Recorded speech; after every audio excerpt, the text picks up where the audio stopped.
What's up, everybody? Podcast is sponsored by Firecracker Farm out of Florida.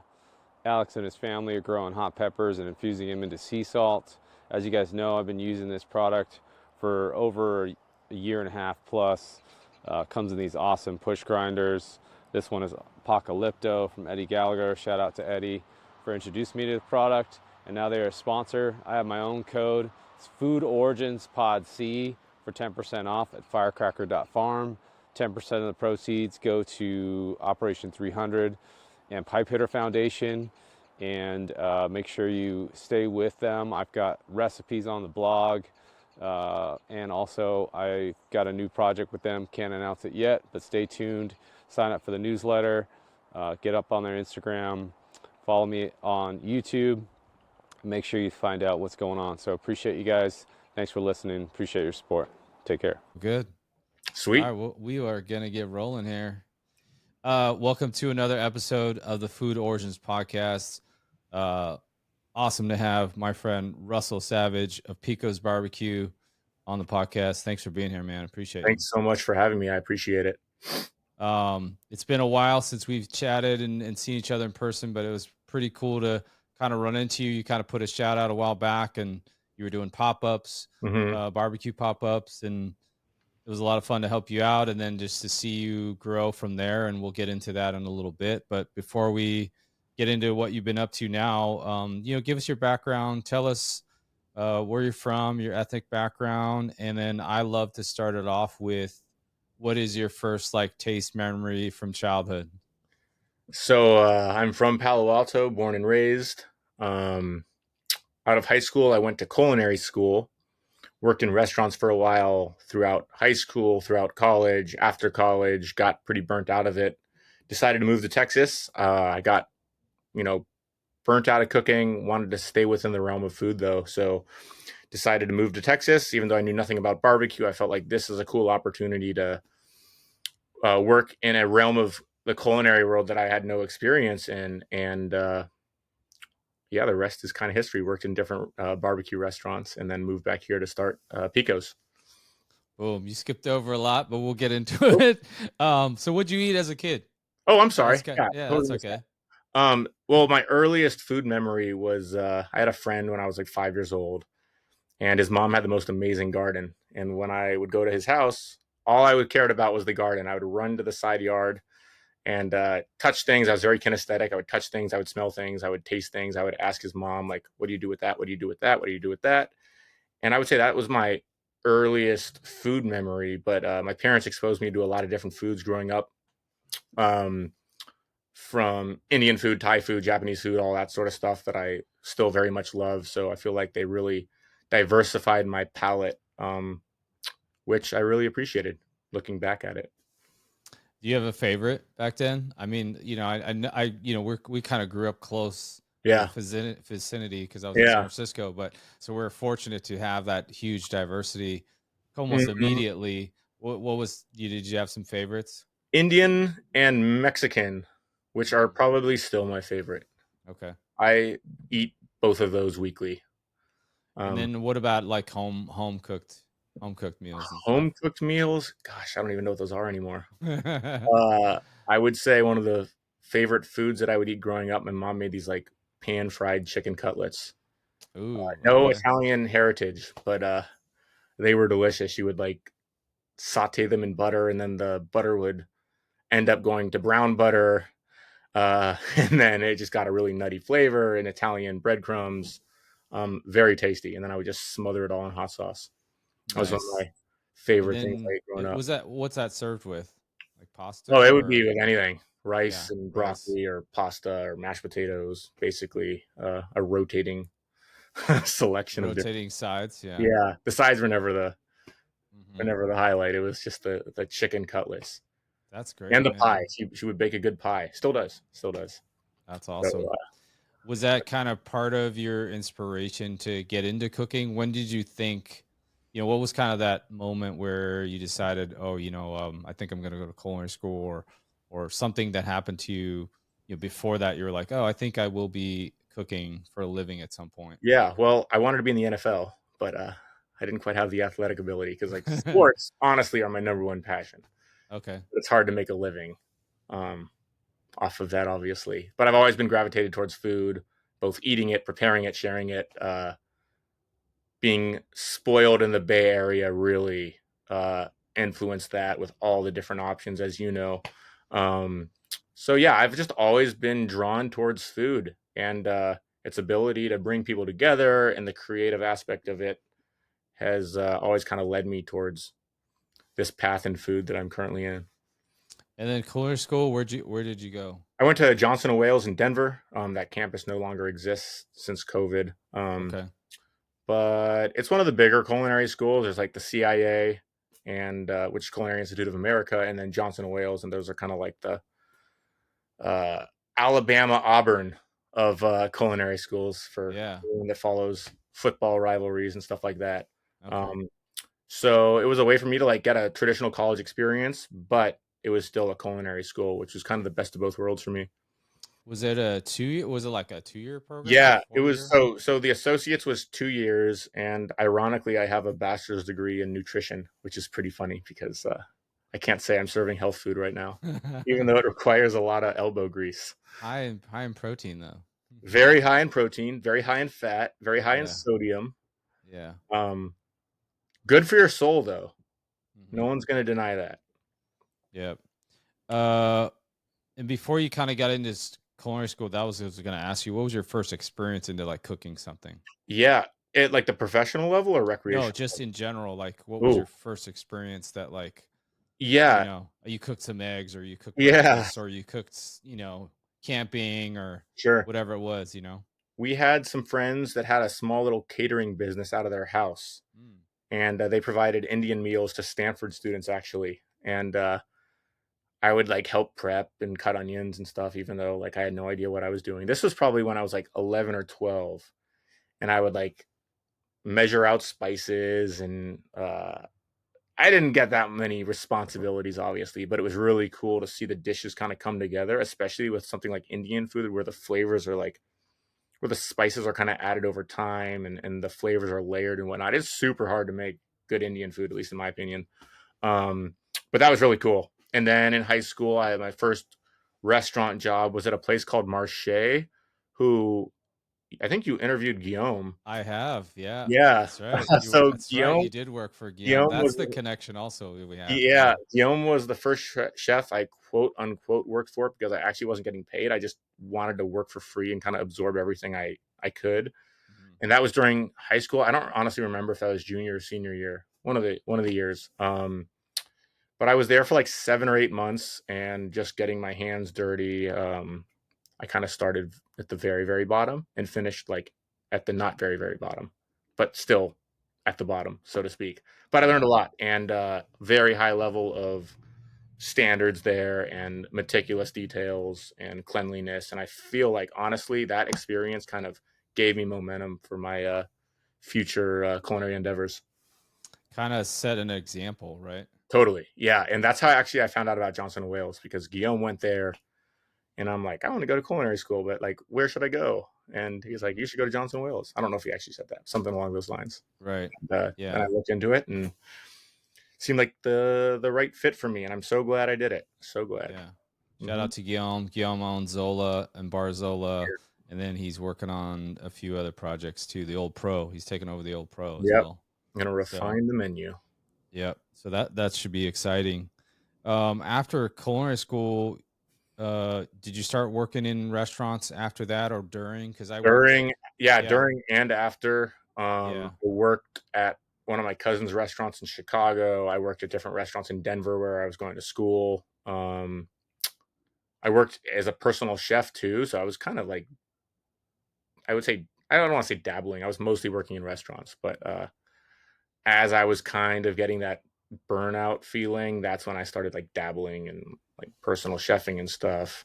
Mhm. But it didn't really fulfill me. But I still wanted to work in food, thank goodness. And it was kind of that idea of like taking a humble ingredient, transforming it over a long period of time. Um, that led me to barbecue and maybe Texas barbecue specifically, because I feel like Texas barbecue is it's known for its simplicity.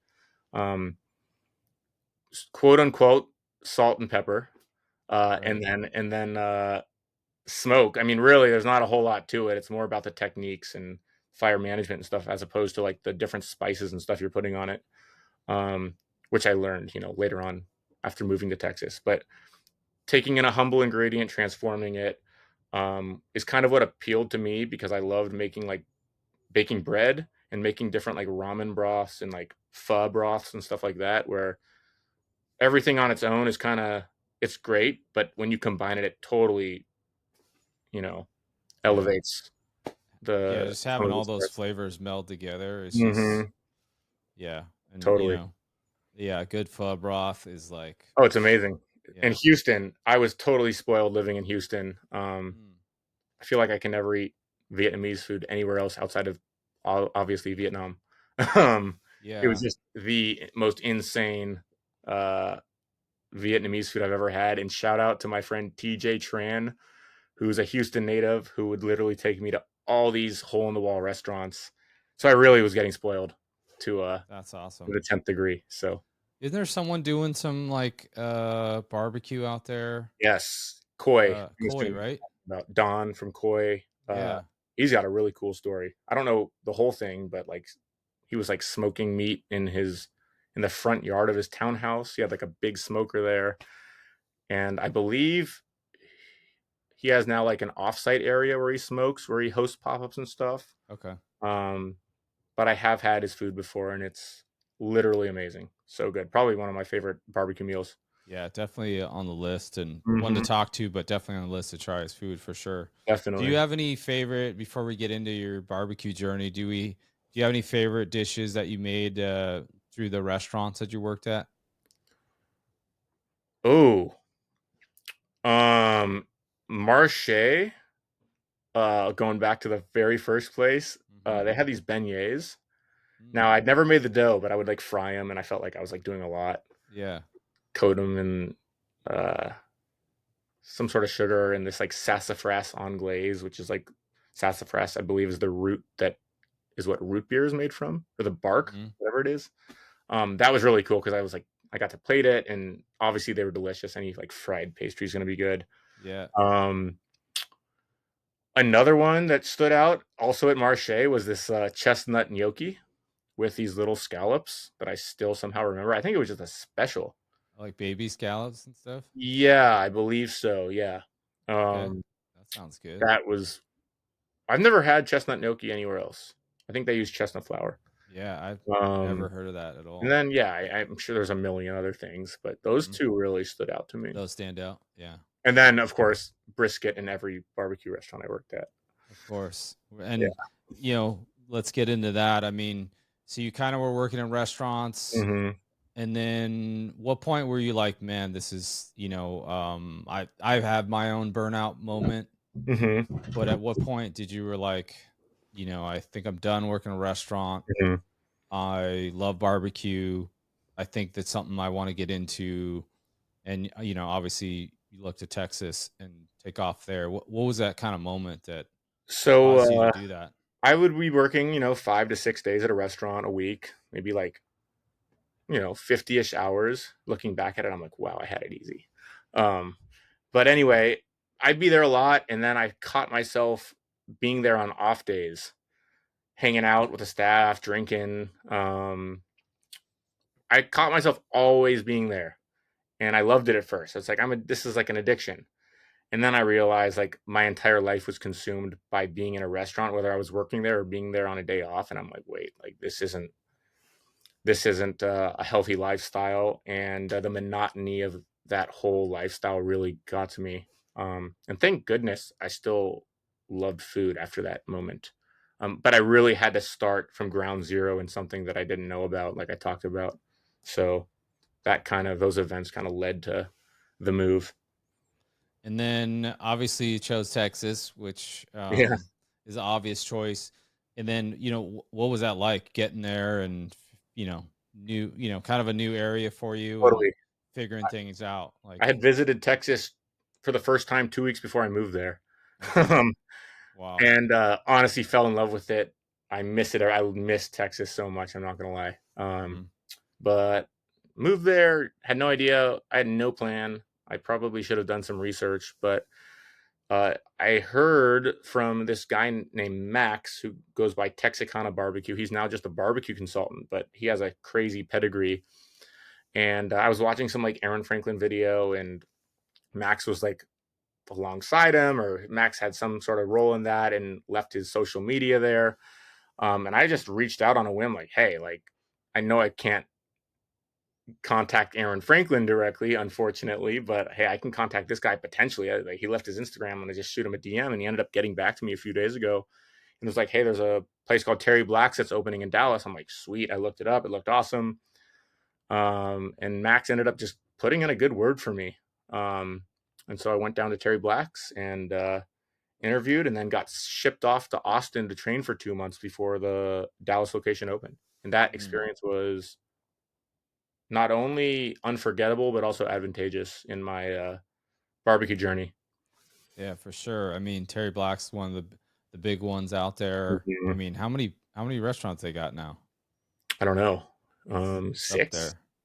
Dallas. Yeah. Yeah. But I mean, the amount of and I've heard you tell me this too, is like the amount of meat that goes through there a day, right? Like Insane. Yeah.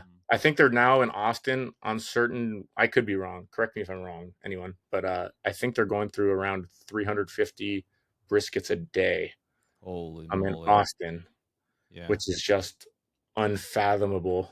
Yeah. So kind of give us, I think a lot of people, you know, I appreciate the time that it takes to make barbecue, but kind of give us like a day, what a day in the life right there at Terry's, you know, Terry Black's. Yeah. What was that like? You know, those 2 months thrown in the Yeah. fire, just kind of soaking everything up so that you could go work at the next Mhm. one. What was a typical day like? And, you know, tell us, you know, there's, you know, people don't realize that brisket takes a very, very, Long very, time. very long time and Yeah. that process Mhm. to get it just right. So we worked every shift. Well, every pitch, barbecue pit shift. Mhm. There was like a 7 to 3, a 3 to 11, and an overnight. And I want to say we did maybe 2.5 weeks at each shift, where we were doing briskets and beef ribs for the majority of like the non-overnight shifts, and then overnight more focused on like ribs and turkey and stuff. Um, but like a morning shift, we would season briskets, load them, and then I would start really like overthinking everything. If anyone who knows me in Texas or is close to me in Texas barbecue knows I'm a professional overthinker.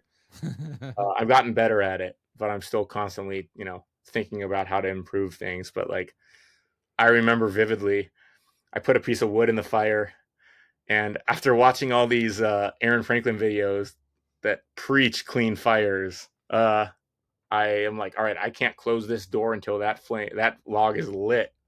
So I'd be waiting like 10, sometimes 15 seconds, and everyone's like, what are you doing, dude? Just close the door. I'm like, I gotta let it light first. And I think from that moment on, I relaxed a little bit, but still not that much. But yeah, a lot of brisket care. So like loading briskets, foiling the tips, spritzing them, learning how to wrap, learning how to pull. And the reason why I said it was so advantageous is because the amount of reps.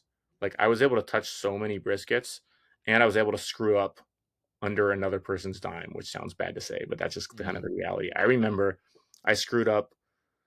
We could fit about 52 racks of beef ribs on a pit, and that was like my first solo cook.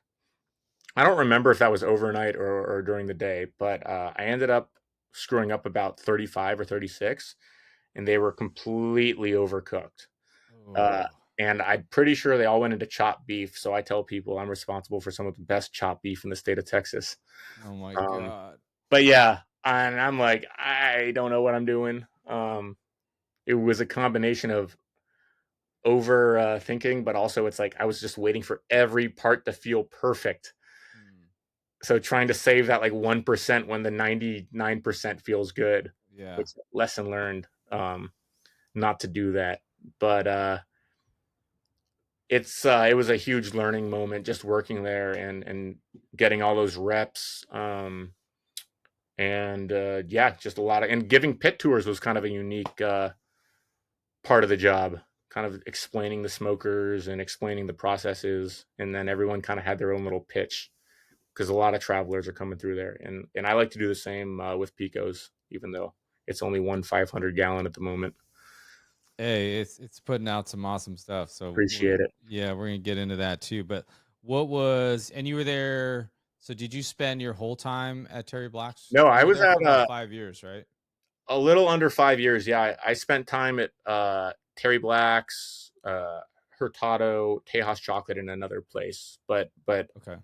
um, which was kind of cool because I could kind of pick things out from different restaurants I liked and kind of formulate my own little. Wouldn't say style because I do pretty classic Central Texas barbecue for the most part, um, but different methods, different wrapping techniques, different brisket rotation techniques, all this other stuff that I could kind of pick and choose what I liked. But really, for like the first 4 years, 4.5 years of being in Texas, I didn't even think I was ever going to open my own business. So I was able to really just be a student for a long time. And then when I kind of got the idea of wanting to start Picos, then I was like, ooh, I'm going to do it like this, or I'm going to do it like that. I'm going to wrap it like this. I'm going to serve my barbecue like that. And those things still are evolving and changing. But yeah, I am very fortunate to have been able to work in Texas and come back here with the knowledge that I have. Yeah, and then let's get into that. Like, what inspired you to start Picos? I thought it would be pretty cool to put my name on things. Because I don't know, I thrive in creative freedom, and I think the inevitability of working for someone is your creative freedom is a little bit limited. Um, Sure. and I wanted to put my name on something selfishly. I wanted to do Picos, and I wanted my barbecue to look a certain way, and I really, really was manifesting it when I got the idea. I'm like, ooh, I got so excited. I wanted to serve them in diner baskets. I had this whole vision, and being able to execute that vision has been incredibly fulfilling and gratifying. And there's still more to that. And what's in the name? How did you come up with the name? So I had a personal Instagram that no longer exists called Pico de Gringo, and decent amount of people in Texas barbecue called me Pico. So Oh, okay. it just seemed fitting to bring that name with me. That's right. Um, and yeah, That's the that's how name. it goes. And then that style, the logo and stuff is just kind of that tattoo Yeah. style. What gave it away? Yeah, right. Definitely. I had a tattoo artist in Oklahoma City because that's actually closer than Houston, where I was also getting tattooed. Mhm. And he created the image. He's tattooed me, and he also created a new image for a shirt that's coming out shortly. So Oh, very finally cool. making merch after about 2 years, a little less than 2 years, finally. So very I'm right. excited for that. I'm right there with you Yeah, on the man, on the merch stuff. it's a struggle. What's his name? We'll put him in the show notes and stuff too. You can shout him out. Oh, Scott Huttenmeyer Awesome. at Keepsake Tattoo in Oklahoma City. If you're ever in Oklahoma City and want a tattoo that looks like a tattoo, as I like to say, Yeah. um, hit him up. He does amazing roses and lady heads and daggers and eagles and hot stuffed devils, which I will be on the shirt. Um, Awesome. so yeah, solid guy. What do you think sets Pico's apart from all the other barbecue? It's a good question. Um, I would say the fact that I really don't do much differently. It's kind of like a relatively pure expression of Texas barbecue. I don't really put twists on things. I keep it incredibly simple. Number one, it's easier to order. Number two, I do everything by myself. So, like, what can I do alone where I can still, sort of maintain quality without like spreading myself way too thin? Um, I think it's the fact that I'm just trying to make the wheel better, not recreate it. And I don't think there's anything wrong with putting spins on things. I think it's great, and there's so many good restaurants that are doing that. But I fell in love with like pretty classic Central Texas barbecue, as well as like the old school stuff, which doesn't really appear in my menu, but I still have a deep appreciation for it. Um, so I think it's just the simplicity and just the fact that I keep it all pretty classic. I don't really put my own twist. The only things I maybe change a little bit are like the barbecue sauce and my house link, just because I never learned really how to make sausage in Texas, and I had never made a barbecue sauce before ever. So, which I have a funny story about the barbecue sauce if you want to Oh, go in that direction. yeah, just tell it right now. Yeah, let us know. Um, so like I was in my apartment in Dallas, like trying to come up with a barbecue sauce. I've never been the biggest fan of a barbecue sauce. I'm really any barbecue sauce, just because it's not a big part of Texas barbecue. Kind of all about the meat. Um, but I was just looking up recipes, making them. They're all like really bad. I would try some. I probably made like 5 or 6 different recipes, Yeah. and then I started combining those recipes together into sauces. Okay. I was like, well, I don't like this one. I don't like that one. Maybe if I combine them together, it'll be good. And it wasn't good, but it was like slightly better. Yeah. And so then I made I made way too much sauce. So I had a ton of sauce to play with. So I basically like was just combining different sauces together. Um, and then I saw a video of Leroy and Lewis. If you're familiar with that restaurant in Austin, they're one of the barbecue restaurants that got a Michelin star. But I saw that they were making an emulsion of their barbecue sauce. And I'm like, well, that's kind of cool. So I kind of combined the emulsification aspect of theirs along with just my chaotic mess of sauce combos that I was trying to create. And that's kind of how my sauce came about. And it took 14 attempts to get the sauce that I currently have today. So if I ever were to sell it, I might call it batch 14, but that's still up in the air. Okay. That's cool. It's mostly like it's tangy, it's a little bit sweet, but I really think it plays well with the richness of the meat. So Yeah, that's a cool origin story on that, because you always wonder how things get made and where they come from and mhm. ideas and stuff. Because sometimes it's by accident, like you spilled an Oh, ingredient into for something in a sure, bowl, for and you're like, sure. "Oh, that wasn't supposed to go in there," but hey, that kind of Yeah, works, you know. I think that's how the Um, chocolate chip cookie was invented. the what? I think that's how the chocolate chip cookie was invented. I wouldn't be surprised. Yeah, Yeah, for sure. they were like wanting the chocolate to melt. Yeah, I think I don't was it maybe it was something Toll House or the some could woman, be, could and be. she made the cookie batter and put like chocolate chunks in it, let it out the windowsill so that the chocolate would melt by the time she got back, and it never melted, and then she still baked it anyway. Yeah, Um, Someone might have to fact check me on that, but I've definitely heard that before. yeah. We'll look it up. We don't have Jamie here to look it up Exactly. in real time, but um, also to get into your approach to smoking meat. I mean, I've watched you kind of work a little bit, Hmm. and what's your approach? Do you have a signature style? You don't have to give away trade craft, but like Hmm. what's the technique that you like to do? Because a lot of people want to hear how things are made. Um, I would say there's like not one specific thing that I do. I think it's a collection of really, really small details Mm-hmm. that over the course of a long cook can make a pretty big difference. And it's really just a culmination of everything that I kind of learned in Texas, and then getting used to my own smoker, figuring Right. out the hot spots and just its tendencies. So the intuition of it all, it's very intuitive. Barbecue is really intuitive, and it's really hard to teach that. Um, so by just kind of seeing what the brisket needs is kind of how I cook. I don't cook the exact same every time because let's say there's more moisture in the wood, the briskets are bigger or smaller, there's more briskets or less briskets in the pick. There's so many variables that are kind of going to change how I cook things. So I don't really have a set method of how I do it. But larger scale, I always start really, really smoky at the beginning and then start to ramp temps up kind of throughout the cook. It's like, as many people say, it's all about the momentum. Um, and you want to cook hot enough to keep the internal temp going up. Because if it's at like 225 degrees for the whole time, uh, the at Armadillo Willie's they talk about like 18 hours smoked brisket. in my opinion, that's way too long for a brisket to be on a smoker. I think 11, 12, 13, 14 hours is a good time frame. So you got to cook hot enough to meet that. But also that came kind of from when I worked at Terry Black's. Like, we were on a pretty tight schedule where briskets had to be off at this time, and it was always like a 12-hour gap.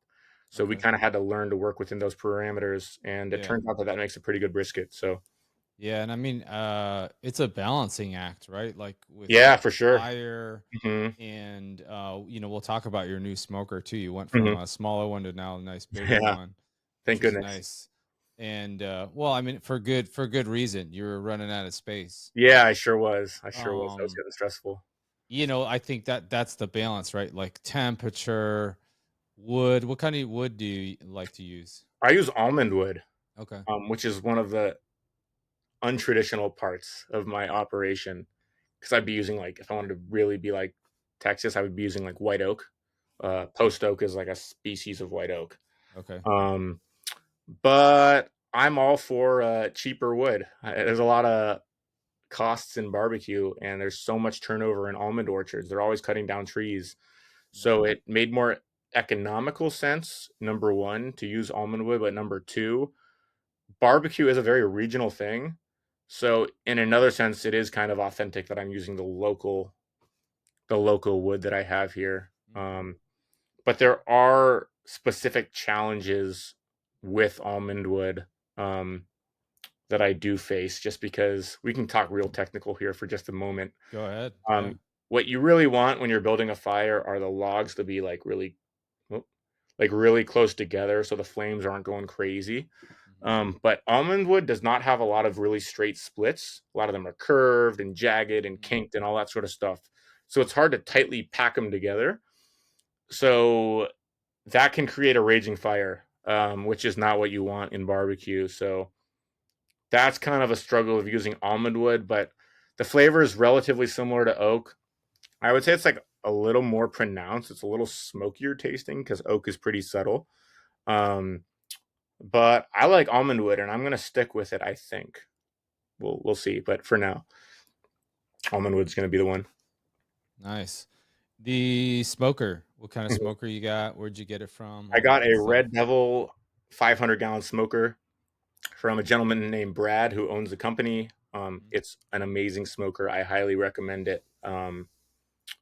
But with that Yeah. said, I think you can produce pretty good barbecue on any offset cooker. So, but it's a great product, and it's California. It was a lot easier to go with someone from California, just because of the shipping thing.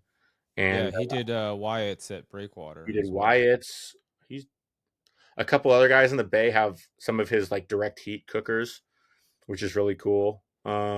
Oh, that's cool. I think All he's done right. some others around here. I could be wrong, but Yeah. I've been super happy with it, and I love how it looks. Not that that's the end all be all, but like the patina and like the way the Hmm. smoke is making the white color of the tank turn like mahogany sort of, or like Ooh. caramely colored. Maybe Okay. not mahogany, more like caramely, I should say. Yeah. Um, Okay. it turned out to look really really cool. But more importantly, it functions well, and I'm able to do more food because I was cramming my little 250 with way too much meat, and that was very stressful in its own right. And then before we get into your menu and stuff, is there an underrated barbecue technique that people forget about or don't realize that happens? Underrated barbecue technique. That's a great question. I've definitely never been asked that before. I would say, I don't know if this is underrated or if this even answers your question, but like saving specific pieces for chopped beef specifically. Hmm. Um, I would say that, which was pretty specific. I don't know if that's Yeah. even, yeah, I don't know if that answered the question, but that's what comes to mind. No, that And works. I'm sure I could think of something else. Um, yeah, I don't know. That's one I'd have to get back to you on. What is your favorite cut My favorite of cut to meat? eat or cook or what? To cook. To To cook. cook? Oh, it'd have to be brisket because it's just Yeah. incredibly hard, and it keeps me on my toes. And I'm always trying to go back to the drawing board to make it better because as far as I'm concerned, you can't really master a brisket. Like, you can master one brisket on the cooker, it might turn out perfectly, but to get the whole pit perfect is, I've yet to do that. So I'm trying to. Yeah, and how many are you cooking at a time right now? Right now, anywhere from like 8 to 12, usually 10 to 12. It just Yeah, depends on the week. It depends on the weather. But also on yeah, that note, my second highest sales day was when it was raining, which blew my mind. that's awesome. So yeah, And 12 briskets. Recently I've been doing like about 20 racks of pork ribs, and then uh 35 to 45 pounds ish of sausage, along with sides and barbecue sauce.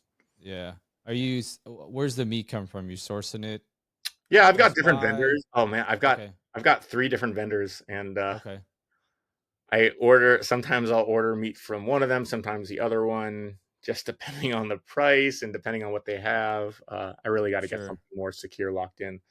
But all the vendors have been amazing. I don't know if I got lucky with these 3, um, but they've been really, really good, and I've been very fortunate to be able to, connect with them. Awesome. And then yeah, let's get into the menu, which I have tasted in the past. Mhm. Um, Not much to looking it. forward to that. Yeah, but it's good. Appreciate it. That's why we're here, and that's why I'm talking to you, and that's why Appreciate it. I want to highlight your story and kind Mhm. of give everything. So go through it. Obviously you said it's kind of classic Texas, but Mhm. brisket, you Mhm. know, tell us all about your brisket ribs. Yeah.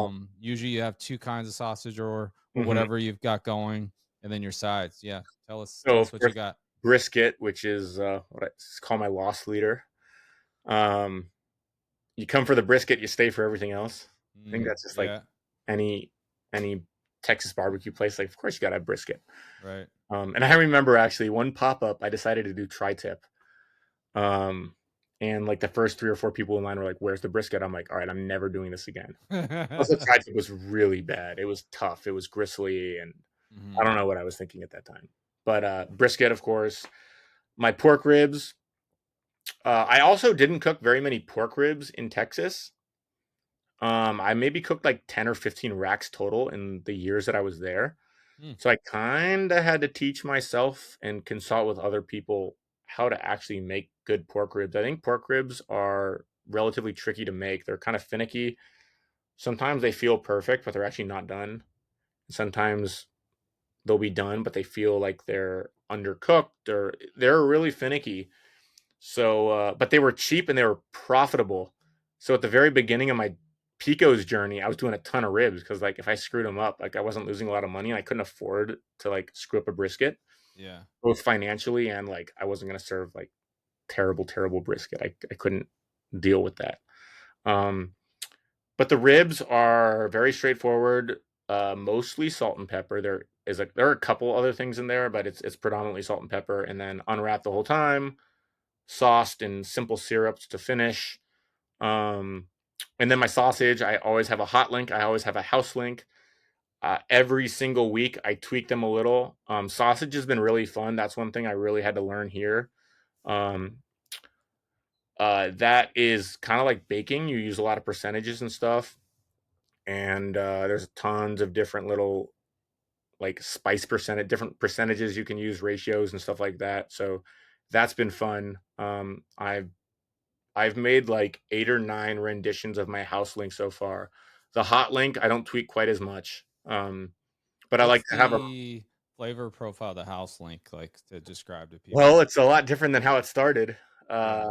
How it started, it was very much like a kielbasa, Mhm. and then it evolved to the dilbasa, which basically was my kielbasa with dill added. And the story behind that is I had all this extra dill left over for potato salad. I'm like, I can't waste all that dill, so I Yeah. threw it in the sausage, and it turned out really well, and I liked it a lot. But it was like a little out of left field for me. Now it's not saying I won't do it again, but Mhm. so then I Do went like to then I did different variations of that and stuff like that, messing around with different spices and whatnot. And and it's very subtle. Like, I might tweak just the amount of mustard powder or just the paprika or something like that. It's very subtle. Now I am introducing a few more maybe unconventional spices into the link, but it still tastes pretty traditional. So nothing like, wow, that tastes wild. Like it's pretty standard. But I've been kind of tweaking with different spices, and it's been really fun. But the problem is I don't really have time during the week to R&D sausage. So a lot of like, which is kind of why I don't change it too often from week to week, because it's like, hey, I got to sell this. Yeah. So it's got to be edible. Well, you gotta do those jalapeno cheddar, man. I Those know. those are great, Everyone's like, dude. we need to do jalapeno, or I need to do jalapeno cheddar. Yeah, I do them from time to, I've done them from time to time. you have. Yeah, Um, they're maybe excellent. in the future, I will do that. I honestly haven't been the biggest fan of cheese and sausage. Even though I know a lot of people love it, and I'm probably going to Mhm. get death threats for that stance. But No, I mean I it's think the there's something to be classic said. is a link, though. There's Yeah. something to be said about like a spicy hot link Mhm. that resonates more with me than a jalapeno cheddar. Even though a jalapeno cheddar is definitely more like traditional, I'd say. Yeah, these days, yeah. Yeah. Um, Question from the Peanut Gallery on Instagram Mm. was, can you get your sausages to take home and cook at home with? I already know the Um, answer, but yeah, like as far as like in vacuum sealed packs and stuff. yeah, Not yet, but in the future, absolutely that will be a thing. awesome. But right now, I'm using mostly my trim for the sausage, Okay, and I just sell it. Like yeah, I'm able to sell it all. So, but once I get to the point where I'm doing a ton more volume, I'll inevitably have way more trim, and then I'll have to probably start vacuum sealing it and selling it or something. Because I don't plan on doing anything else with the trim. I like to okay, keep it pretty traditional and just making sausage, no burgers or anything like that. awesome. Mm-hmm. Yeah, that's from Josh. He's come out to your when you're doing your pop ups in Sweet, cool. San Carlos days. Yeah, I love those days. So there's you talked to me about some failures like back when you were cooking. What about now? Like, what are some of the biggest challenges you've dealt with Oh, starting your own thing, man? every part of it has been really challenging. Mhm. Um, Number one, the food truck I got has an annual mile limit. So I'm only allowed 1,000 miles a year in my food truck because there's a new California law that prohibits trucks older than 2010 with like a gross operating weight of 14,000 pounds to basically you have to register that with the California Air Resource Board, and then they have an annual mile limit. What? So Okay, I wasn't aware of that. when finding a spot to set up, Hmm. it basically just had to stay there. Okay. I couldn't drive it around or anything. So dealing with the California Air Resource Board has been challenging, along with like the DMV and cooking, and just because I'm a one man band. Now I do Yeah. get help on serving days, but everything Okay. else I've been doing myself for a couple Right. different reasons. Mainly, I can't really afford labor, but also Yeah, and then it's nice to trade be able to be in secrets. control over everything right now. Like I'm still trying to learn stuff. I'm still trying to dial in certain things that I haven't quite got yet. I feel like. Um, so I feel like I'm not in a good position right now to employ people for myriad of reasons. Um, but obviously that'll change coming up. There will be help added, and yeah. Are there like any, like innovations coming into barbecue? I know there's a lot of like blends. You've actually been over at Fix Q. Yeah, for Shout sure. out to them. I haven't been over there yet, but I mean, You gotta their go, man. stuff looks amazing. It's absolutely killer. The way they're able to integrate the barbecue into the Indonesian food, it almost tastes like it was meant to be served in that capacity. Honestly, like the brisket rendang, that is a Mhm. dish where it's like that. It almost tastes like the brisket was supposed to be there. So I would say them and Koi have done the best job of integrating two different, styles, ethnicities, whatever you want to call it, of food or of Yeah. cooking, um, together to where it like makes perfect sense. Um, and yeah, killer food. and then Wyatt at Breakwater, who I know you've interviewed, Yeah. putting like seafood into things just because they're on the coast and doing some really creative, very tasty things, I might add. I also just tried the cornbread there for the first time, and I don't know if you've tried it. That is Yeah. like crack. That is the It's best super good. cornbread I've ever had, and it's fish tacos. So he does have fish tacos on Yeah. there. Yeah. They're not smoked Baja or anything, tacos. nothing Yep. smoked in that taco, but it's incredible. So, All his sides are good. You know, like I oh was yeah, telling you beans too, and like, greens. That's my favorite one. It's so good. yeah, then sometimes I'll do a chowder once in a while. Oh yeah, But oh yeah, with the smoked salmon. yeah, Yep. that's good. Sometimes he'll have salmon on the menu. He's done like Yeah, I haven't tried that yet. Just he did the an Alabama white chicken once too, mm, and I was like, ooh, I want that. Yeah. there's a lot So of talent in the barbecue community, no doubt, and everyone kind of puts their own flair on it, which makes it really unique. So mhm. that's been You cool. have your own unique flair, but like, did you have the like who were your kind of influences in barbecue? Like did you have any mentors Oh, for and sure. influences? Obviously you had Terry Blacks, but like yeah, who were they, and you know, like who are some of the people that you kind of look to for There's a inspiration? ton, and I'm gonna unfortunately not be able to mention most of them. That's all right. A lot of people really helped me develop as a barbecue cook and have influenced me. There's a couple though off the top of my head. Scott Moore at Tejas Chocolate, he's the owner of it. He's literally there every single day. He'll be meat cutting, he'll be, making sausage, he'll be smoking, he'll be greeting, he'll be serving chocolate, stuff like that. Like that's the type of owner I want to be. I want to be at the restaurant all the time, which maybe sounds crazy, but like it's my baby, and I want to make sure things are, running well and stuff like that. So being able to see him work in that capacity has been really uh, gratifying to watch. He's just there all the time, talking to guests and whatnot. And then Joe Yim, who is one of the most talented barbecue cooks, I would say, in my opinion. Um, he's got a teaching background too, so he's really good at sharing his knowledge.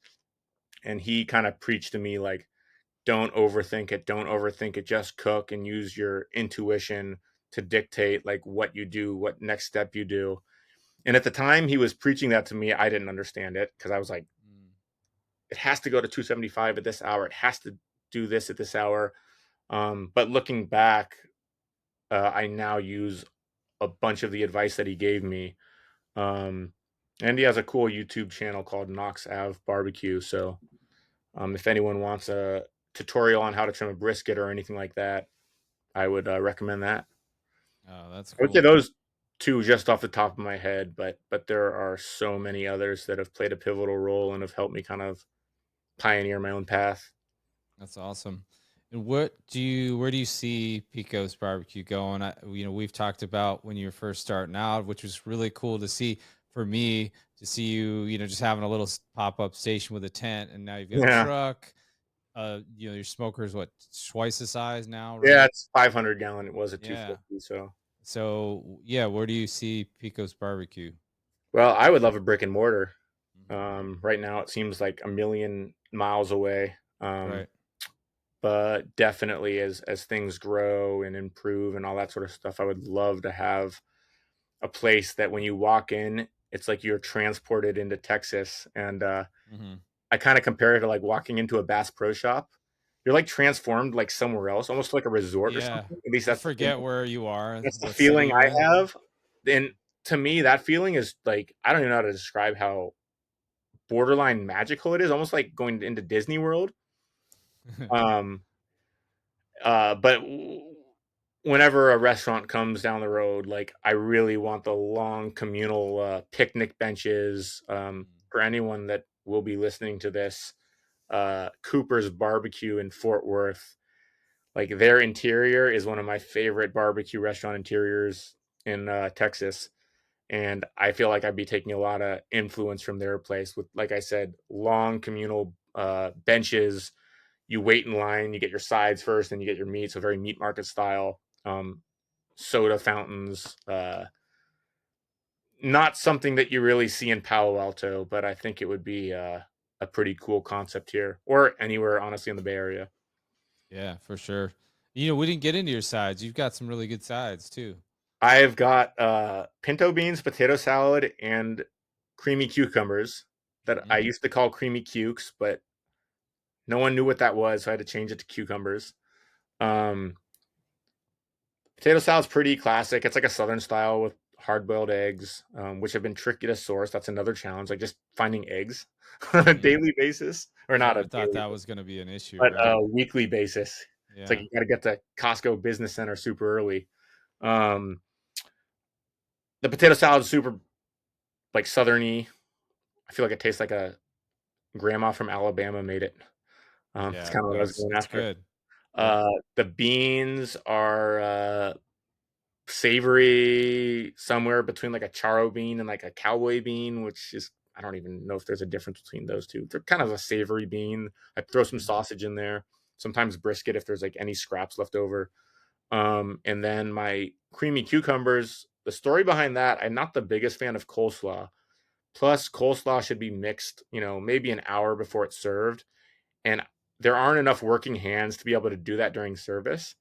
But the cucumber salad benefits from a long soak in the dressing. So I'm able to make that the day prior and let it just marinate and get better and better like that. And it kind of plays the role of coleslaw. It's kind of cool and refreshing to just counteract the richness of everything else. Yeah. Awesome. Let's get some fun questions coming up for you. Let's do it. Um, but besides what's coming up for you, obviously, yeah, you're just cranking it out. We'll let everyone know where you're going to be at and all that stuff for the day. But if you could cook for anyone, who would it be and what would you make them? Oh, that's a great question. If I were to cook for anyone, oh, I mean, it'd have to be Anthony Bourdain. Mm. Uh, I absolutely loved his No Reservation show and the books that he's written. And I don't usually like watching food TV, but his just was magical to me. Mhm. And I would cook him, give him a 3 meat plate from Pico's. There you go. Is now called Old Yeller. For Uh-huh. any Ric Flair fans out there, all of my new platters are named after Ric Flair references. All So right. yeah. The Any advice for someone starting a barbecue business? What would you tell them?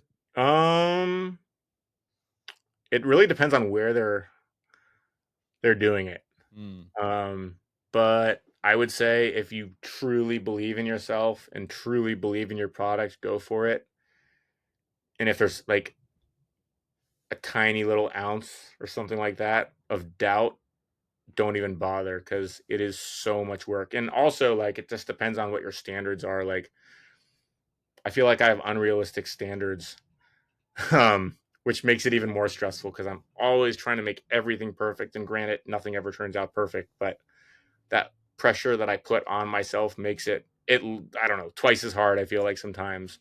Um, but know that it will be probably the hardest thing you've ever done.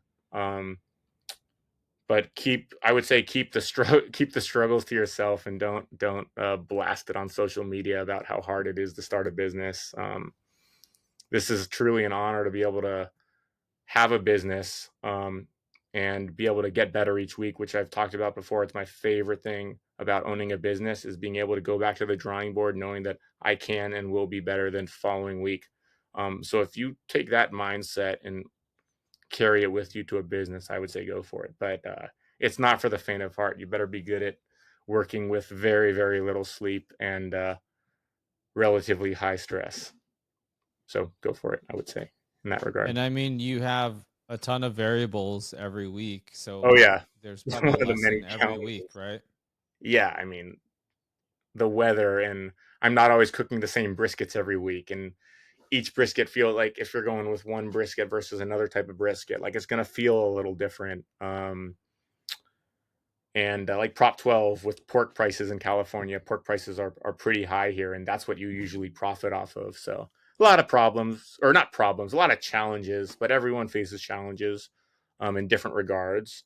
Um, Hmm. like I would say in Texas, if you're opening a barbecue restaurant, your challenge is there's going to be a million other good ones out there.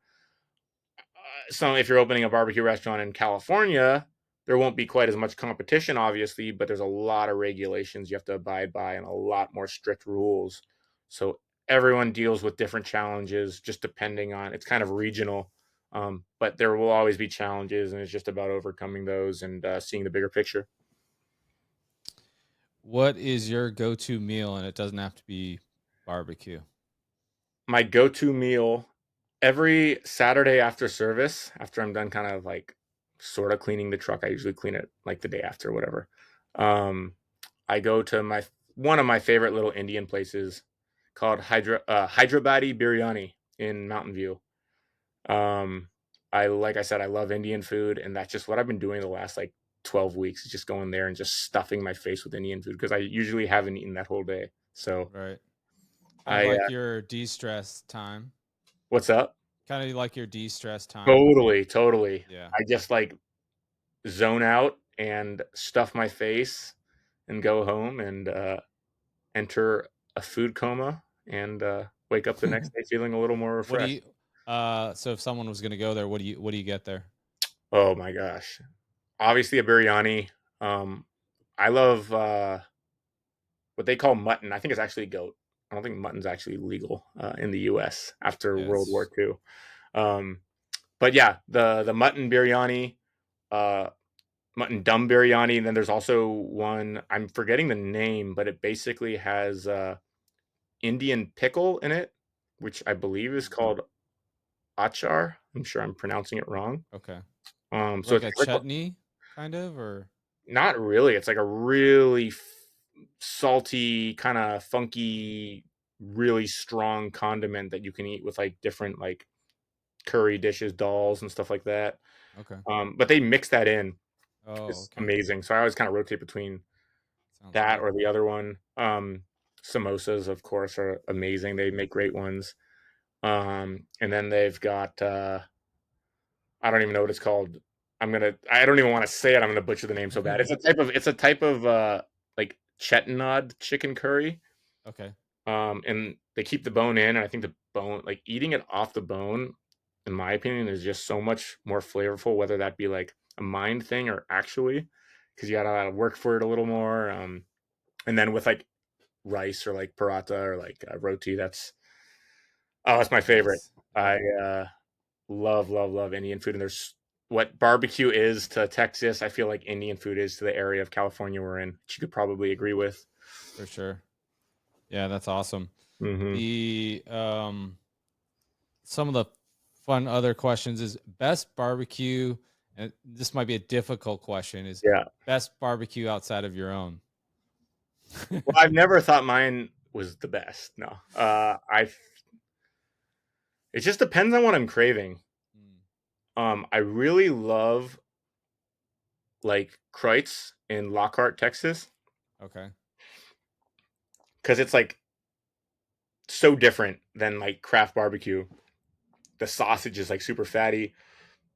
They have some really like lean shoulder clod, which is kind of an old school cut. Um, they've got like the white bread. They've got like serrano peppers or sometimes jalapenos that you can kind of eat it with. They have an amazing barbecue sauce. I much prefer eating that old school style of barbecue. City Meat Market and Giddings, another place where like they'll open super early and they have this. The sausage is so good. I love the brisket. It's just that when all you've done is work in craft barbecue, you kind of crave a different style. And I tend to gravitate towards more of that, especially now because I'm really tired of eating barbecue. But if a couple places in Texas, like Truth Barbecue is the truth, and I always wear their hoodie. It just fits comfortably, and I don't know, I just always catch myself wearing it. And I tell people like, "Oh, I've got a barbecue business," and they're like, "Oh, is it Truth?" I'm like, "Oh, I wish." Uh, Leroy Yeah. and Lewis is really good. They have a new brick and mortar. I mean, they're doing things that they're kind of pioneering um, their own style, in my opinion. Where it's like taking like aspects of craft barbecue, but also like being really resourceful, like the old school way of doing it, and kind of blending it together and putting their own twist on it. I love their carrots. Oh my goodness, their vegetables alone are like rivaling the meat, I feel like, and they do a flat iron, which now you're seeing more and more often. Tejas chocolate, I mean, they were started off as, I believe, the first bean to bar chocolate maker in the state of Texas. Mm. Scott was like selling it at Scott, the owner, Scott Moore, was selling it at farmers markets, and he's like, "Hey, I think we should start doing barbecue too." So they kind of combined Tejas chocolate and barbecue. They've got a really cool chocolate bar called Dark Matter that has salt and pepper in it, which is really cool. That's cool. And a million others. Like, there's so much talent in Texas. Every place has something truly incredible. Because I feel like if they don't, they're not going to really make it, because there's just so many good places there. Like, you got to be good to kind of make it there. It's like the big leagues. And whenever I work, whether I'm trimming briskets or talking to customers or anything like that, I still kind of feel like I'm in Texas. And I always tell people I just want to make Texas proud. Yeah, And that's just awesome. share what I fell in love with the people. Mm-hmm. A fun one that I always ask, and what's a favorite tool or something that you use every day that makes your life easy? Is there something in the kitchen, usually kitchen related? Could be Yeah, anything else, but the thermometer, uh, is a lifesaver. Because when I was learning how to cook ribs, I was depending on that thing. I'm like, and I shouldn't have even really been temping them. Like, that's not necessarily the way to learn it. And I can't say I did learn it like that, but it did kind of help me dial some things in, and just that quick instant read gave me some comfort. The shovel for building a fire, of course. I don't think these are very great answers, but those two off the top of my head. Good, mm-hmm. good sharp knife too. I thought this one was a fun one. I was like looking at different questions and what to ask you. Is if Pico's BBQ had a theme song, and I could probably use this for your post later, but what would it be? If it had a theme song. I think this is the first time I've asked somebody too, so you can take Oh, your that's time. that's a No, hard no rush, question. and we can always put it in the notes later. But I mean, I don't know.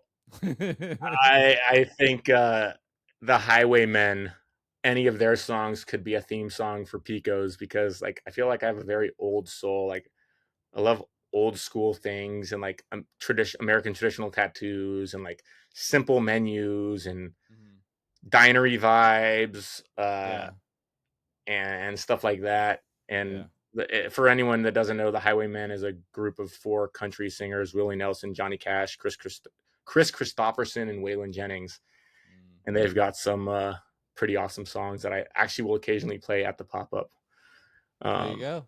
But it's just old school sounding, Yeah, and I do enjoy that. So that's classic. sort of the answer. You're a classic guy. I appreciate your time. If there's anything, we'll leave the floor to you. I appreciate you coming on. I appreciate all the work you're putting in.